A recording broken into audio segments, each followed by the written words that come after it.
Hello everyone, welcome to Elites Grid. I hope कि जो मैंने कल नाइट को सेशन कराया था आपने उसको कवर कर लिया है। बिकॉज आज का जो पहला क्वेश्चन है हम लोग उसी का थोड़ा सा एक्सटेंशन, थोड़ा सा बेटर वर्जन सीखने जा रहे हैं और उसके बाद हम लोग 3 और क्वेश्चंस डिस्कस करेंगे अलजेब्रा के।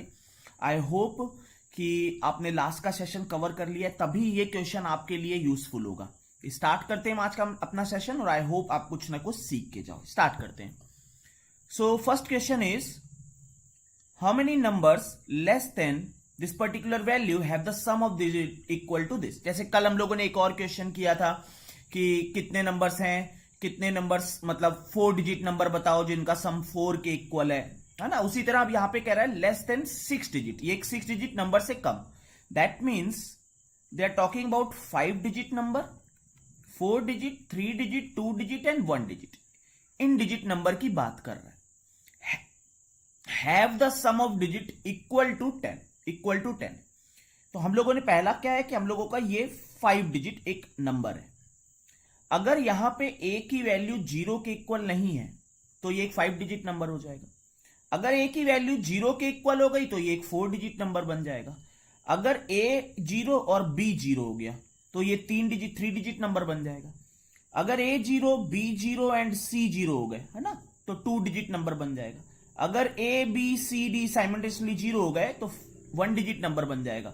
अगर e भी 0 हो गया तो एक 0 एक नंबर बेसिकली बन जाएगा। ठीक है, तो हमें क्या कह रहा है कि sum of digit equal to 10। That means a plus b plus c plus d plus e that is equal to 10। और तुम्हें पता है कि ये जो a b c d एक नंबर है ये एक unit digit basically number. That means जो a है वो 0 से 9 तक वेरी कर सकता है। सेम फॉर b कि b की वैल्यू 0 से 9 तक वेरी कर सकती है। सेम फॉर c कि c की वैल्यू 0 से 9, because digit unit digit number है ना बेसिकली। तो d की वैल्यू भी 0 टू 9 तक वेरी करेगी। And again e will vary from 0 to 9।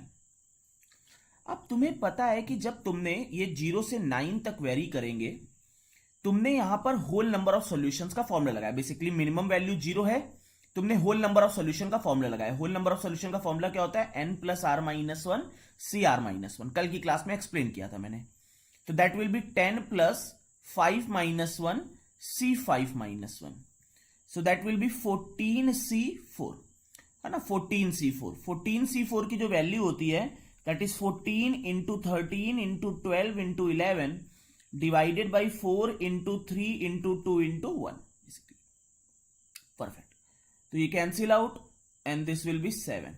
So 7 into 11 into 13 सबको पता है दैट इज 1001 होगा। तो मेरा आंसर ये हो जाना चाहिए था। बट इशू क्या है कि जब तुम होल नंबर ऑफ सॉल्यूशन लिखते हो यहां पर तो यहां पर एक केस वो भी आएगा जब a की वैल्यू 10 हुई होगी और b c d e 0 हुआ होगा। एक केस ऐसा आया होगा जब 0 10 0 0 0 तुमने रखा होगा। इन 1001 में ही वो केस भी आया होगा जब a की वैल्यू 10 आई होगी है ना। इसमें होल नंबर ऑफ सॉल्यूशन का मतलब ये है कि ये 10 हुआ होगा, ये 0 0 0 0 हुआ होगा। एक केस वो भी आया होगा जब 0 0 10 0 0 आया होगा। एक केस वो भी आया होगा 0 0 0 10 0 आया होगा। एक केस वो भी आया होगा जब 0 0 0 0 एंड 10 आया होगा। दैट मीन्स एक बार a की वैल्यू 10 आई होगी, b की वैल्यू 10, c की वैल्यू 10, d की वैल्यू 10, e की वैल्यू 10। बट हमारी तो a की वैल्यू कहां तक पॉसिबल है? 9 तक पॉसिबल है। b की वैल्यू कहां तक पॉसिबल है? 9 तक। c की वैल्यू कहां तक पॉसिबल है? 9 तक। d की वैल्यू 9 तक, e की वैल्यू 9 तक। That means we have to remove these 5 cases. इन 1001 केसेस में ये 5 केसेस कैसे आ गए हैं? एक्स्ट्रा आ गए हैं।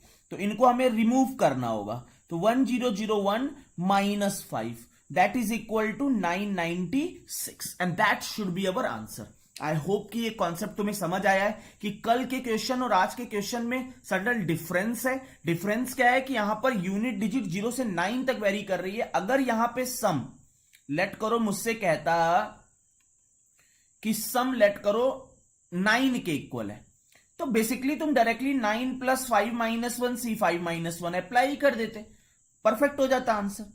लेकिन यहां पे क्योंकि जब सम 9 या 9 से ग्रेटर है दैट मीन 10 या 10 से ग्रेटर है तब इसमें इश्यू है।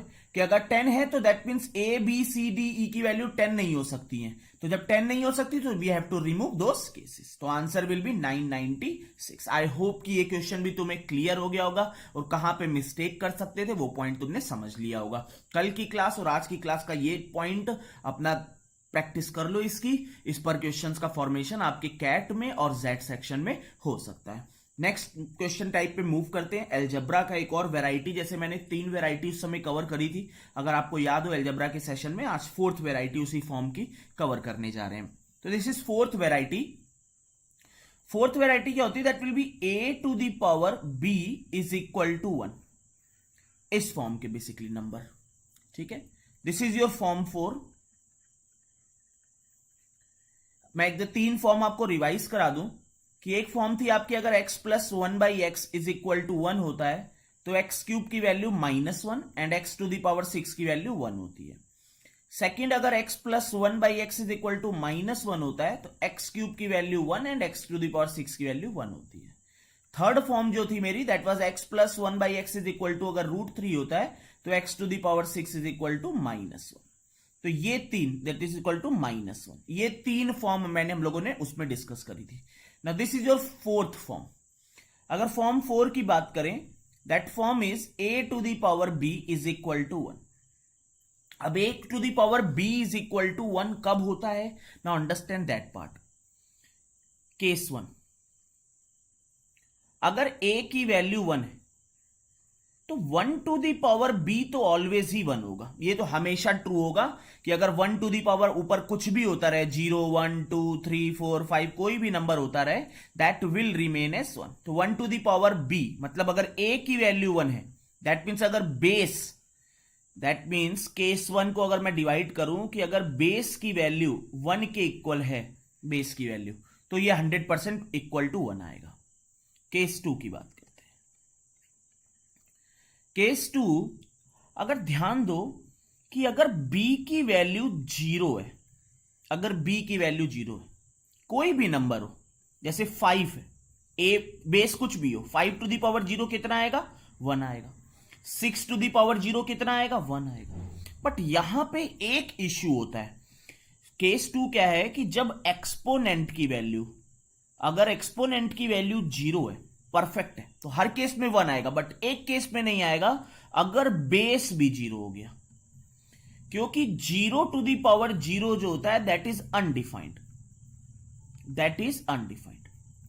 तो एक्सपोनेंट की वैल्यू 0 पुट करो, जो भी वैल्यूज x की आएंगी यू हैव टू चेक कि कहीं बेस भी तो 0 नहीं हो रहा। तो इस केस को अगर समराइज करें तो b की value 0 and a should not be equal to 0।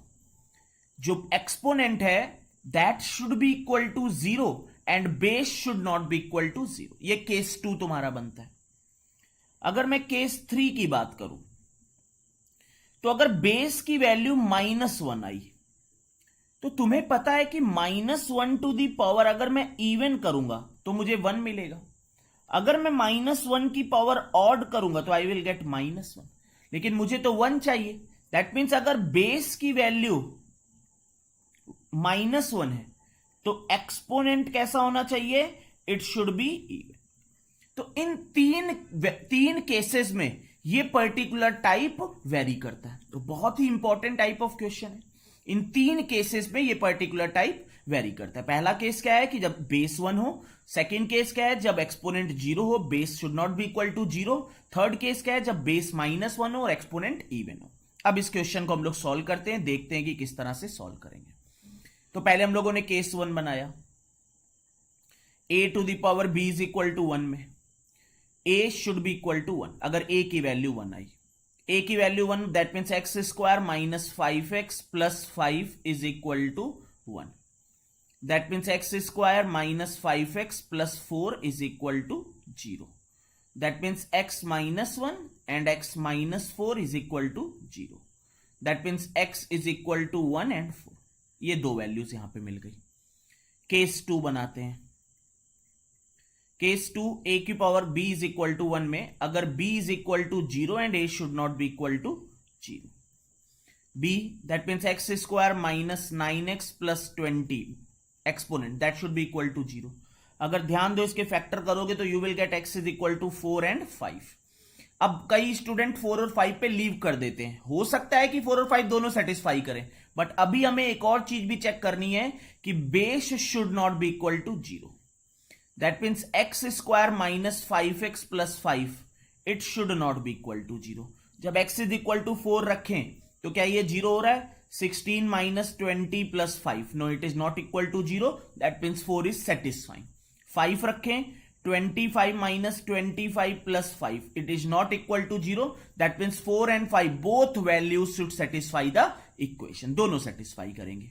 तो अभी तक हमें एक 1 वैल्यू मिल गई, एक 4 वैल्यू मिल गई, एक 4 वैल्यू मिल गई, एक 5 वैल्यू मिल गई, दैट मीन्स हमें 3 वैल्यूज अभी तक मिल चुकी हैं। केस 3 पे जाते हैं। केस 3 जब x square minus 5x plus 5, that means base is -1, that means x square minus 5x plus 6 equal to 0, that means x is equal to 2,3।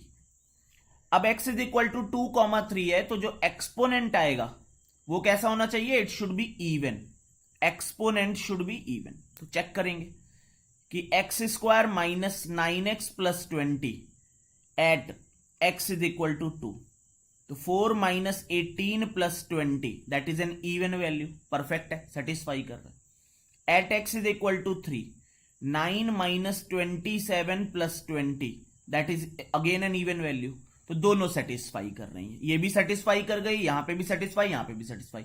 तो कितनी वैल्यूज, इंटीग्रल वैल्यूज x की सेटिस्फाई कर रही हैं? इंटीग्रल वैल्यूज 1, 2, 3, 4 and 5, ये 5 values x की हैं जो सेटिस्फाई कर रही हैं।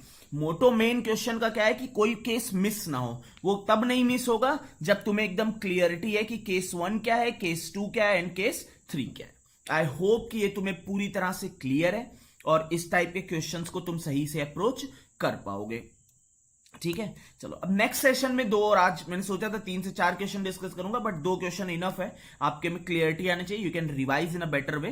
तो पहला क्वेश्चन और दूसरा दोनों क्वेश्चन आपको एकदम क्लियर होने चाहिए कि किस तरह से अप्रोच करते हैं। ठीक है, नेक्स्ट सेशन में फिर से 2 से 3 वेराइटी और कवर करेंगे और फॉर्म अलजेब्रा की लाएंगे, जो जो इंपॉर्टेंट फॉर्म है, और आपको आई होप की पसंद आएगी। अगर सेशन पसंद आया हो तो अपना लाइक और शेयर करते जाओ और फीडबैक अपने कमेंट सेक्शन में दे दो। चलो ओवर करते हैं, थैंक्स एंड हैप्पी लर्निंग।